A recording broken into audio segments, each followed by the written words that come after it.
পারবনি রে এনে এসে কি কও এনে নিয়েছিলি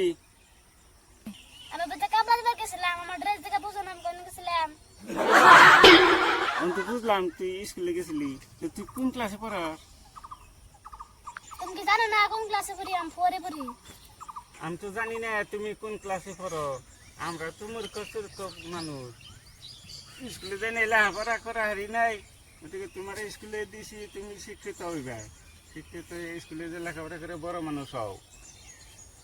বুঝলে তাহলে আমি একটা প্রশ্ন করুম তোমারে প্রশ্ন উত্তরটা দিয়ালে তোমারে 10টা টাকা দিমু যদি দিয়ার কি প্রশ্ন গাও আমি সব প্রশ্নের উত্তর দেব একালি হবরি কলার দাম যদি 5 টাকা হয় তাহলে 4 আলি কলার দাম কত 5টা দিয়ে কালি কলা দিব কালকে মাঙ্গো কাকা 20 টাকা দিয়ে কালি কলা আনছাল তোমার বাপের গুয়া দিয়ে দিব 5 টাকা রে কালি